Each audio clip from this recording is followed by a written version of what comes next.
Hi friends, मुठ्ठल Joshi. या व्हिडिओमध्ये आपण जिल्हा न्यायालय भरतीमधील शिपाईचा आज म्हणजेच 12 फेब्रुवारी 2024 रोजी पेपर झाला. तर फर्स्ट शिफ्टमध्ये जे प्रश्न आलेले आहेत त्यांची उत्तरं आपण या व्हिडिओमध्ये पाहूयात. या व्हिडिओला सर्वांनी लाईक करा, शेअर करा आणि Vitthal Joshi YouTube channel subscribe करा.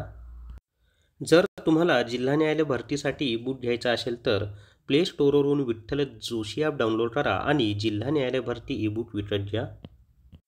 तर पहिला प्रश्न आहे शत्रूची माहिती टाळणारा. तर जो शत्रूची माहिती टाळणारा असतो त्याला आपण हेर असं म्हणतो. शब्दसमूहाबद्दल एक शब्द याच्यावर प्रश्न होता हा.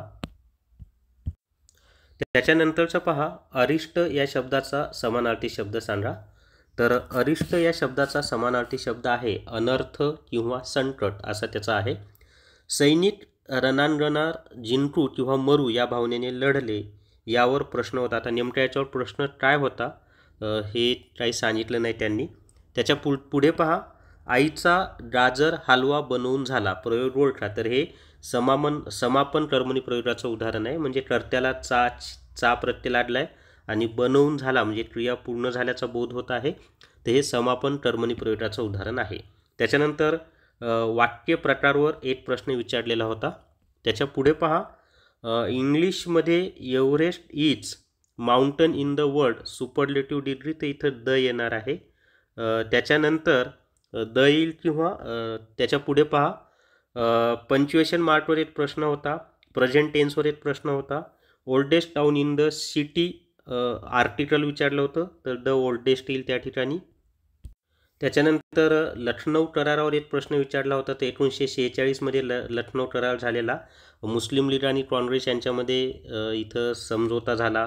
त्याच्यानंतर जहाल आणि मवाळ यांचं एकीकरण झालं आणि अंबिकाचरण मुजुमदार याचे अध्यक्ष होते. तर आणि उत्तर प्रदेशची राजधानी लखनौ या ठिकाणी हा करार झालेला आहे. त्याच्या पुढे पहा, प्रौढ मताधिकारवर एक प्रश्न विचारलेला होता. नेमकं काय प्रश्न आहे ते माहीत नाही. त्याच्यानं प्रौढ मताधिकार म्हणजे 18 वर्षे वय पूर्ण झाल्यानंतर मतदान करण्याचा अधिकार. तर 1989मध्ये जी 61वी घटना दुरुस्ती झाली त्यानुसार प्रौढ मताधिकार मिळाला. म्हणजे मतदानाचं वय 25वरून 18 वर्षे करण्यात आलेलं आहे. त्याच्यानंतर जमावावर मारहाण झाल्यास भरपाई घेण्याची तरतूद कोणत्या राज्यांनी केली. तर मला वाटतं हे उत्तर प्रदेश याचं उत्तर असेल. त्याच्यानंतर वॉरन हेस्टिनवर एक प्रश्न होता. तर वॉरन हेस्टिन आता नेमका काय प्रश्न होता ते माहीत नाही आहे. ऋग्वेदातील उपनिषद कोणते असा एक प्रश्न होता. कर्म ज्ञान कशात सांगितलं येतं. तर गीतेमध्ये सांगितलेलं आहे. कर्मयोग ज्ञानयोग गीतेमध्ये सांगितलेलं आहे. त्याच्यानंतर पेशीचे ऊर्जा केंद्र कोणते असा एक प्रश्न होता. तर तंतुकणिका मराठीमध्ये म्हणतो आणि इंग्लिशमध्ये आपण मायटोकॉन्ड्रिया म्हणतो. तर हे तंतुकणिका किंवा मायटोकॉन्ड्रिया हे पेशीचं ऊर्जा केंद्र आहे. तर ही एवढी माहिती माझ्याकडे आली होती. तुमचाही पेपर झाल्यानंतर तुम्ही प्रश्न पाठवू शकता.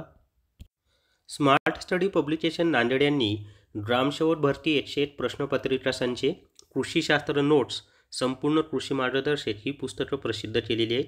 ही दोन्ही पुस्तकं सर्व पुस्तकांच्या दुकानावर तसंच अमेझॉन आणि फ्लिपकार्टवर उपलब्ध आहेत. तर या व्हिडिओमध्ये एवढीच माहिती. या व्हिडिओला सर्वांनी लाईक करा, शेअर करा आणि Vitthal Joshi YouTube channel subscribe करा. Thank you very much.